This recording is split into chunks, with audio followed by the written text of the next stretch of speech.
Miguel. Can't wait to taste your skin. Look like you tasting more than that. Bitch, you better get hit with a lawsuit. Lawsuit, you gonna be tasting some papers. What's up, everybody? It's your boy Alexis Maurice and Trei Hollywood. And it's time for a new episode of Hollywood Happenings. Bitches, I'm drinking again, so go ahead and pour yourself a glass of wine. Thank you. Put on some lipstick and pull yourself together. Pull up a motherfucking chair while we discuss the latest happenings in Hollywood. I'm playing Miguel because we're gonna do a little update on Miguel. Isn't Trey cute tonight, guys? Isn't he beautiful? He should dress like this more often. You might find him a man if you do that. So I gotta dress a certain way to find a man? Yeah. Mm-hmm. Dang. There's truth to that, you know. Mm-hmm. In your lifestyle, image and things like that is very important. You know that, right? Well, I'll switch it up a little bit then. Switch it up. Yeah, switch it up. Switch it up. Do a little light switch up. Anyway, Anywho, carry on. Miguel has been in the light a little bit going on. About what? He thought that he was, all this drama with the whole Adore performance at the Billboard Music Awards. We reported on this a couple weeks ago. Yeah. A couple episodes ago, however you want to place it, where he basically leg dropped a fan in the audience. Boom! He literally almost killed her. I thought she died. Right there on the stage. I thought she was dead. I don't see how she still made it. Because I would have been dead. That bitch made it. But she made it. She alive. She alive. Well, recently what's been going on is reportedly that the possible victim of this leg drop may have brain damage. Leg drop. Yes. She. So this is according to therundown.com. Go ahead. Never heard of them before. The Rundown, www.therundown.tv.com. So they're saying what? They're basically saying that there are symptoms that have been damaged supposedly of the victim's brain. I'm only giving her name out. I don't want to give her name out. But her lawyer says some difficulties she's been experiencing in our cognitive. There we go. Got the word out. Graduate high school, yo. Yes, I did. Oh my God! I graduated, y'all. Top of my class, by the way. Thank you. Thank you very much. And I don't need any words from the background because y'all in the background. The extras are speaking again. Right. The props are speaking again because they know that he did not graduate high school. But carry on. Anywho, in nature and led to suspicion of neurological head injury. Neurological head injury. Yes. Basically, she got knocked the fuck in the damn head, and now she's trying to say there's brain damage as a result of that. Token, you calling me? I'm recording. Please. Come on. Really? Hey, Token. That's your fan. Token loves you. Really? I'm so honored. Hi, Token. How are you? So nice to meet you. Mercurial. Basically, we don't know yet because the test results haven't come back yet, but they're running test results to see. I want to know if it's possible that the doctors can find out if she got knocked in the fucking head before that. If this happened, if she possibly had some brain damage or something going on with her brain prior to this Adore performance at the Billboard Music Awards. I just think it's kind of, I don't want to say it's coincidence. It's not coincidental. Everybody knows this was coming. Yeah. I think they did an interview together or whatever. I need to go to a concert and get knocked. Yeah, get knocked. All the way out. Knock me in the damn head and let me sue. Bitch, because it's going to be all kosher at first. Okay. But honey, once I start thinking about them coins, cha-ching, I'ma sue. It's only logical for her to sue. Whether she wants to sue the facility. I would sue Miguel and Billboard. Or she wants to sue Miguel That's directly. Or does she want to sue the Billboard? Whoever she wants to sue, she can pick and choose. She can sue Billboard. She can sue Miguel, and she can sue the network. Right. But unless they sign a waiver or something like that, being in the front, that if something was to happen, they cannot hold anybody accountable, for what took place or something of that particular. Well, supposedly Billboard Music Awards has told Miguel that he's not allowed. Well, either it was prior to and he did not listen, but he was told not to jump in the audience. So I guess he decided not to jump in the audience. He decided to jump over the audience, and it didn't What's work. the old nursery rhyme about jumping over the moon? Yeah. I don't know. I don't remember what it is. I ain't that old. It's something. Anyway, speaking of Miguel and other news. Miguel has some drama going on Twitter, y'all. And he really upset. Child, he's got it going on. Huh? He upset some African American people. You want to read the tweet? Right.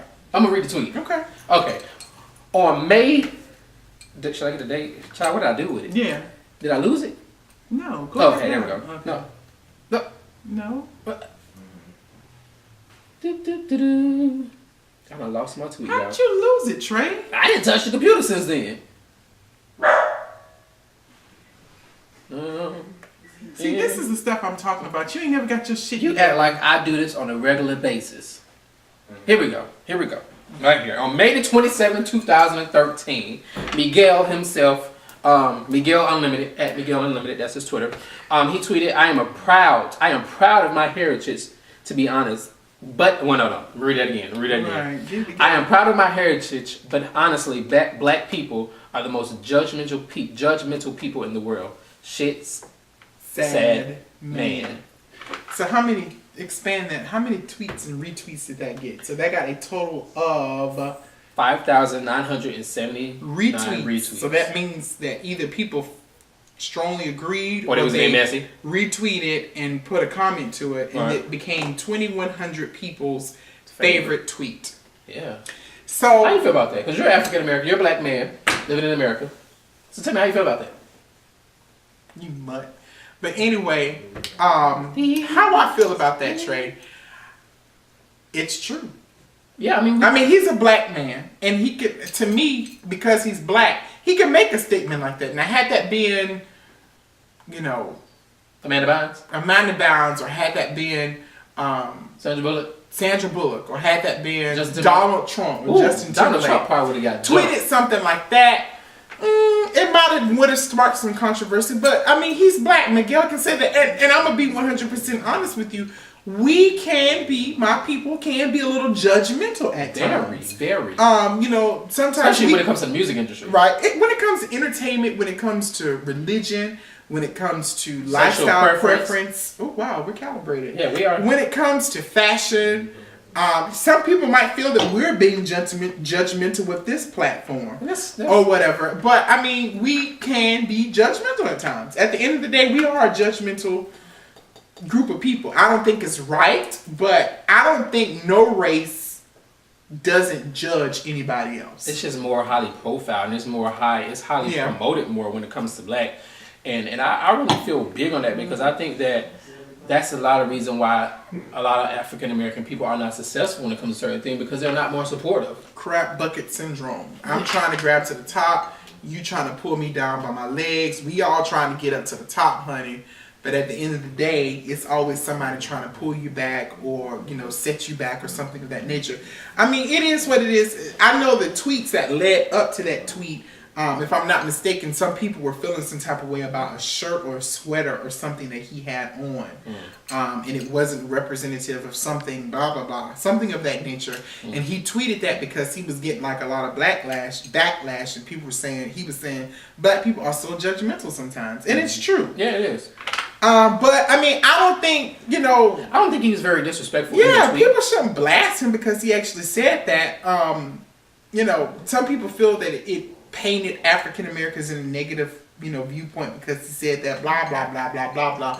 All this was just like this. At the end of the day, we are judgmental. Some of us can be very, very judgmental at times. We're harder on each other than what some of the other people are from different races and ethnicities are on it. So cut Miguel some slack. I know it's kind of old news or whatever, but cut him some slack. Y'all are really like going in entirely too much about that. Yeah. Speaking of like Black America, a couple of weeks ago we had put up a post about, you know, we're doing Hollywood happenings and give us some topics. And a friend of mine, Alton Murray, from one of my college friends, actually said something about Black American Hollywood. You know, talk about that and how sometimes our skin tone and our complexion becomes a little bit more lighter once we get in the spotlight. So I'm black as hell. I'm very, very black. And Trey is very, very lighter than you. White. Yeah. So with that being said, you know, he was saying how people who start off I was this complexion. like me end up Like me. like him. Case in point, some people say that Beyonce is becoming more and more lighter. Now, she's always, to me, been light. She's been kind of light-skinned, caramel kind of complexion. But if you look at recent pictures, she seems a little bit more lighter than normal. Her hair is a little bit more long and flowing. This is what people say now. Long and flowing. And there was a recent picture of her and two other women together sitting in like a little chair. And some people was criticizing the picture because they said that you couldn't tell that Beyonce was black or whatever. She actually looked white. Miguel, some people also say that his shades of color have become a little bit more light in recent pictures and things of that nature. I don't necessarily agree with that, but Tamar Braxton as well. They said that she was a little bit darker in the earlier days. Nicki Minaj. You know, so basically what Alton was saying was that people who enter or, you know, become more in the limelight when it comes to Hollywood tends to Somebody else was, I saw that when, I don't mean to cut you off, but I saw when someone actually commented on that topic when you asked, you know, to give us some. It was a young lady who commented and said, she said Mario seems a little lighter than he yeah, because he was a little dark too. Yeah. But, you know, I don't know if it's the lighting. I don't know if it's the makeup that, you know, we don't have enough makeup that matches our complexion and our skin tone and all kind of stuff like that. But people become a little bit more lighter. Janet Jackson, Toya Jackson, Michael Jackson. You know, looking at all these people with their skin complexion changes, thinking that, you know, by lighting their skin, it makes them a little bit more easier or appealing to cross over into, you know, some people even say Oprah Winfrey. You know, she was a little darker in her early years and she seems a little bit lighter. So people talk about bleaching skins or going through different, you know, treatments and stuff. But at the end of the day, most celebrities, and this is a proven fact, most celebrities, they're wealthy. Yes. And being that they're wealthy, you know, Hollywood has this whole stigma against fat people, you know, in the instance as well. So everyone is on health trips. They're trying to live their best life and eat healthier, exercise. And at the end of the day, you know, sometimes when you exercise and you eat better, it causes you to project, have this illuminating light or something of that nature where your skin starts looking better than what it normally was. And you just start looking a little bit, you're glowing a little bit more. And yeah, it's makeup and all kind of stuff like that. But I mean, I felt that it was an interesting topic. It's actually something I would be interested in maybe having a round table one day. That'd be good. Kind of, you know, talking about the status of Black America in Hollywood. You know, are some of our people appearing more white or Caucasian to cross over or to have a larger audience or something of that particular nature. But I thought that was easier. I thought that was just an interesting little tad bit that I'll mention. But what else next? What's next? Well, since we're talking about Hollywood and we're talking about the Black America, I'm going to talk about Brandy. Okay. What's the problem? Brandy? Well, recently we know that in our condolences, Brandy lost her grandmother. Oh no, that's awful. Yeah, she lost her grandmother. So. And speaking of which, Andre 3000, since we're talking about losing loved ones, he lost his mother like a day after his birthday or something like that. So let's talk about that. Our condolences to Andre 3000 and Brandy for losing their loved ones. I think that's sad that the day after his birthday he lost it. But anyway, I don't know what I would do. Like, Arlene, girl, I love you, honey. I love me. You had lunch today. We had a nice little tea time. I went down to South Carolina and visited my mother today to see my niece graduate from 5th grade. Shout out to Nia Simone. I love you, darling. Anyway, go ahead. Anyway, continue on with Brandy. Brandy has signed an exclusive contract with CAA. Okay. CAA is the Creative Artists Agency, and I'm going to read here basically little information on it. If you didn't know, CAA is the world's leading management agency who represent many of the most successful professionals working in entertainment and sports. Okay. So Brandy is currently preparation of a summer tour. You know what? Go ahead, I'm listening. I'm not gonna have you sit next to me and shade Brandy on this episode. Trey, we all know Brandy's your of Hollywood friend. Happiness. She's a nice, good friend of Anywho, yours. congrats to you, Brandy, for signing that. That is a major deal. Right. For her to sign that contract with you. My congratulatory message. Okay. Now, with a lot of these Brandy stars comment on this episode and curse you out, please don't say that. I love Brandy. She's nice. And we don't have dates yet as far as when the summer tour is, but it has been that they actually are working on the summer tour for her most recent album, 211. That is in stores now and on iTunes. You can pick that up. That's all I want to say about her, because I don't want to continue because I know how you are. Moving on. Yeah. So I had the opportunity to watch. Did you see the last? I should just like walk off, like I should just walk off right now. It's just you're fine. It can be a one-man show, honey. It can be. You can't do this without me. I can. No, you can't. I can. As much as you probably would. So want to. let's do this. Why don't we do? You do one episode of Hollywood Happiness by yourself, and I do one episode of Hollywood Happiness by myself, and we'll see who gets the most love, likes, and stuff like that. Now you have a lot more Twitter followers than I do, but at the end of the day, I have more star power than what you do as well. So we'll see what happens. Now, whatever that was. Yeah, I mean, whatever all this was. I guess that's what the new thing for the heterosexuals. I guess. Bitch, you tried it. I mean, I'm just saying. You tried it, but anywho, like R&B Divas. For my phone? R&B Divas had the opportunity to watch their most recent episode, and I must say, Trey, I was very, very impressed with the message that episode sent. So basically, what did the message send to you? The Divas was invited by Shirley Ralph. Shirley Ralph is from Moesha, known a lot from Moesha, which was with Brandy. But if you want to talk about history and clout, and recognition and acclamation, go ahead, continue. Why did this originated? Why was this show so the first Broadway show of Dreams Girl? Yeah. He got to tie something to Brandy at all times. But anywho, Shirley Ralph, by way of Faith Evans, invited the Divas to come perform at a AIDS awareness benefit out in Los Angeles. Mm-hmm. And this should be something very close to you because of the fact that you're on. Yeah, so I don't know, because I don't want no kind of misconstrued information. I don't want any kind of assumptions. Why should this sit? Because I what? No, nothing. Don't worry about it. Because but what I was saying was, I'm not calling you that you're HIV positive. I just want to make sure. I no kind of. Yeah. Anyway, so moving along. They were invited to. You tried that. Perform at the benefit event, and all of them actually decided to sing a different song. And I thought that this was by far the best reality show episode that I have seen in forever, the history of reality television. Really? Yeah, I mean, I really did, because I felt that the episode had purpose. Mm-hmm. Each of them kind of told their stories of their loved ones who have had some type of encounter. Mm-hmm. Some of them haven't been able to trump it, but encounter with HIV/AIDS. You had Nikki Gilbert, who had a cousin, like a brother, who passed away from HIV/AIDS.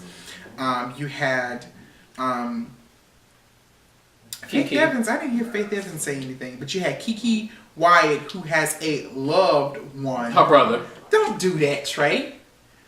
A loved one who, has HIV and, just recently found out that they have AIDS, actually. AIDS, right. Full blown. They're living with AIDS. You had Monifa, I think it was her brother who passed away. If I'm not mistaken, it was her brother who passed away from HIV/AIDS. And then you had Selena ain't had nobody. Angie Stone didn't perform. LaTorsha, whatever her name is, she didn't perform. I'm missing somebody. Nikki Gilbert. Nikki, Selena, Kiki. Only 3 people Monifa. But and Faith Evans. Yeah. So basically they told their stories of, HIV awareness, AIDS awareness, and how, I guess the story that touched me the most was actually Nikki, because she was saying how her family members were kind of ostracizing or alienating that particular family member. When he called, she was like, oh, be careful, he got that AIDS or whatever the case may be, and then they found out that he actually does. So to me, because they are some of them are a little older, it actually showed how some people in the African American community, but not just only African American, but our race sometimes we had an ignorance towards that whole sickness and the disease and things of that nature, and it just actually showed how vulnerable they were, and they showed, they were able to express their love for their loved ones who've gone on, and, looking at, what's the light-skinned girl name? Kiki, how she was so emotional, she couldn't sing the song, and Faith Evans went out there and tore it up, and that wasn't that song. Yeah, no, Faith Evans went out there and sung her song first. Oh. And then Kiki came and sung her song, then Monifa sung her song, and then Nikki went out there and she was trying to sing, that's what friends are for. No shade, but never. What? What could you possibly say about this moment? I think she just couldn't sing the song, so she just... Oh, please, Trey. Nikki Gilbert has lungs beyond long time. She can sing. But it was emotional. You can tell even when she was just talking about it, she became emotional. But I just thought the episode was beautiful. I thought it was beautifully edited. I thought it was beautifully shot. The meaning of it, the purpose. I know people who are living with HIV. I'm pretty sure you know people who are living with HIV. It was it was just a beautiful expression to those loved ones that they had that passed on. So I just thought that was cute. I really enjoyed it, and I really liked the episode. So hats off to the R&B Divas down there in Atlanta. I'm not really sure why Angie Stone, she didn't participate, even though she said she did it in the past. I thought it was only fitting that she did it again. So I understand that. Maybe she just wanted to let them shine right now. Yeah, but she could have still sung a song too. Regardless of if you've done it in the past, it's for a benefit. Okay. It's for, someone. I just thought that was kind of shady. Speaking of sickness and stuff, we're going to talk about a couple of sicknesses. So, Michael Douglas, as you guys know, recently did an interview with the Guardian newspaper. He was, he revealed to everyone that he's been battling with throat cancer since 2010. And originally it was stated that he said that he contracted throat cancer through oral sex. Right. Ooh. It's recorded. It's on videos. Or some, I don't know if it was a sound bite or videos that were released, and he actually said this. But now he's actually saying that the Guardian kind of misrepresented what he was saying, or the media took it and ran. He's saying that, he didn't contract HPV through oral sex, that he doesn't really know how he did it. So, his friend Barbara Walters on a recent episode of The View, she kind of went on and she was kind of clearing up everything, saying that, he said that he didn't mean it that way, that the Guardian misquoted him, or there was a misrepresentation. And then Sherry and Barbara kind of had a little spat on The View, because she was like, Sherry was trying to get some clarity of what he was saying, because, it was said that, there's video or there's audio saying that he said this, but now he wants to retract it. And so Barbara was kind of taken up, because they're good friends or whatever. At one point, people were saying that he contracted it from his wife, Catherine Zeta-Jones, as well. But he went out and said that she was healthy and all kind of stuff like that. So it sounds like it's kind of a big mess or whatever, whether it was a misquote or whatever it was. He wants to clean it up and say now that he did not contract throat cancer from performing oral sex. Oh, okay. Do you perform oral sex, Trey?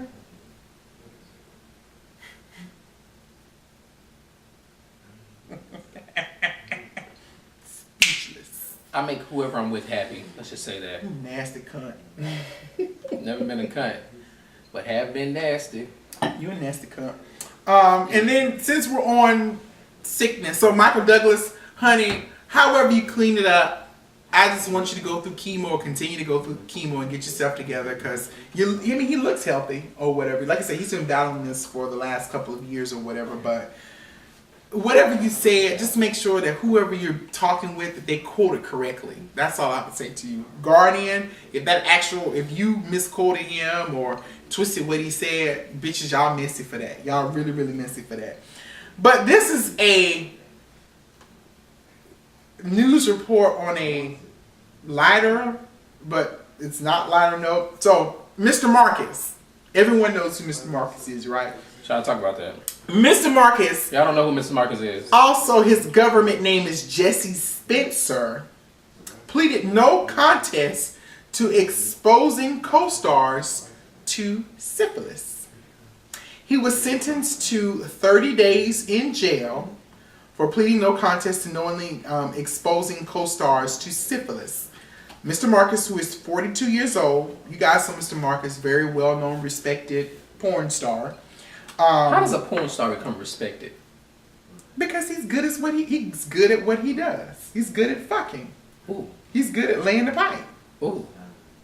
And if he produces good videos and he's known for making women orgasm and nut and all that good stuff like that, he's good at what he do. Are you good at what you do, Trey? I sure am. All right then. So but I ain't no some of porn your star. people who you've laid with might say that you are well respected or you're good at what you do. That's all I'm saying. But anywho, apparently Mr. Marcus knowingly altered his test results. So you guys know porn stars are always required to go through testing and go through, extreme testing, blood work, just to make sure they're free from disease and free from HIV and all kinds of stuff like that. And so he went and altered his allegedly he went and altered his test. And then allegedly, that man did that. He went to alter his test, and then after he altered his test, he went back and he started fucking some more. No, I've been told that he's married with children too. I love that show. What show? Married with Children. Anyway, Trey. But anyway, he went and he had sex with all his co-stars, and it caused like a major shutdown in LA of the adult movie industry. Apparently, LA, California requires that porn stars have condoms on. You can't have one without the other. The love in the marriage. Anyway, Mr. Marcus, basically spread syphilis and it shut down the porn industry for a couple of days because everybody was going. You got a pipe that's shutting down the porn industry. Right. He had to go. Everybody had to go get tested just to make sure. Outbreak. He said it wasn't his intention. It was a poor decision on his behalf. He even tweeted about it. So he's in jail for the next 30 days, possibly being sued by God knows who. All 8, 9, 5, 16 people that he done gave something to. It's a couple of porn stars that had the outbreak or whatever. But guys, wrap it up. It's not worth contracting the STD. It's not worth contracting some type of disease that you have to live with for the rest of your life. You having to take pills, you having to change your lifestyle as a result of this. Reckless disregard for other people's health where you're going out there and you are practicing unsafe sex and, it's just not worth it. So the whole purpose of this episode is just to tell you guys to wrap it up. We've talked about HIV, we've talked about potential brain damage or whatever from Miguel kicking the shit out of someone.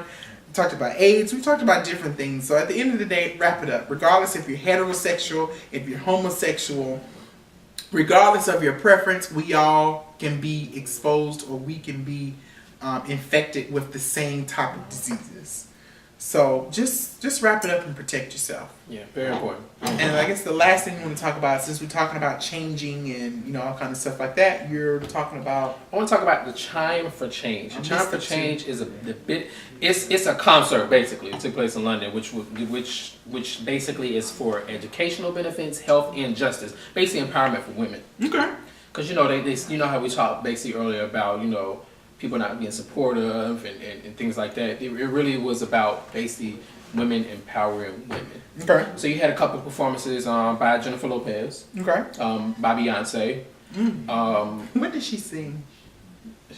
Basically everything. Her last song she performed was Halo. She sung Halo. I didn't catch, but I heard that she performed Grown Woman. I also heard that she performed at Last too. She performed at Last. She performed a little. No, she also performed a little bit of Whitney Houston, and then she went into her own song. What Whitney Houston? No, ma'am. Yeah. What did she perform with Whitney Houston? I don't even talk about it. Can we continue on? What did she perform with I'll Whitney? play it for you later. I don't want to talk about it. I'll play it for you. She opened up a little bit of Whitney Houston, and then it was. Beyonce does not need to sing Whitney Houston. She does. I feel some type of way about that. Also, Jessie J, John Legend, he was there. I think he was actually the only male, if I'm not mistaken. Oh, that honey, he's a performed. woman, honey. Go ahead. Well, he sung Rita Ora. So basically, it was a very it was a good concert because you saw different women coming together, singing different types of music. I want them to continue to do this, like all the time, and just have different artists. Don't have the same, but it was very well. I really want you to catch it because you really probably would see like Timberland was there too. I think he was. He was. I apologize. He was. But I just want to say that when it comes to something like that, it was very powerful because they showed a lot of different women who had been through things, women who couldn't do this, so because of this, so it was domestic violence, yes. and education, and yes. all that kind of stuff like that. So I really think that it's very important for them to actually do stuff like this because when you have stuff like that, and when I tell you it was like huge, it was like a lot of people. I missed it. But I mean that's all I really want to say about it. It was a good performance. Everybody actually did good. Jennifer Lopez and Mary J. Blige got on stage together and they actually did good. Oh, so Mary performed too. Yes, her hair wouldn't move, but Mary was doing this and that hair was doing this. Child, it was hilarious. Okay. Well, I hate that I mentioned. I think it's on my DVR, so I actually might try to catch it later on or whatever the case may be. But we just wanted to kind of just talk about some positive things or, bring some awareness to some things like, HIV and all kinds of stuff like that. So I think that's it for this particular episode, right? Yeah, I think that's it. That's all I have. We want to thank y'all. Right. So follow me on Twitter. Follow us on Twitter and Instagram. I am Agent Pisces on Instagram and Twitter, spelled Pisces. And you are? I'm Forever Trey, the number 4, ever, Trei. Keep the comments, keep the emails, keep the direct messages, keep the Please don't get them out of here. On Instagram, guys. Thank you so much for your support. Like our videos, share our videos, give us your compliments. Compliments is right. Even feedback, as long as it's constructive feedback, we love that. And we have some exciting things that's going to be rolling out in the next couple of months with Hollywood Happens. We're ready to take it to the next level. Big things. Big things. Yeah. So, see you guys later. Love you. Bye. Bye.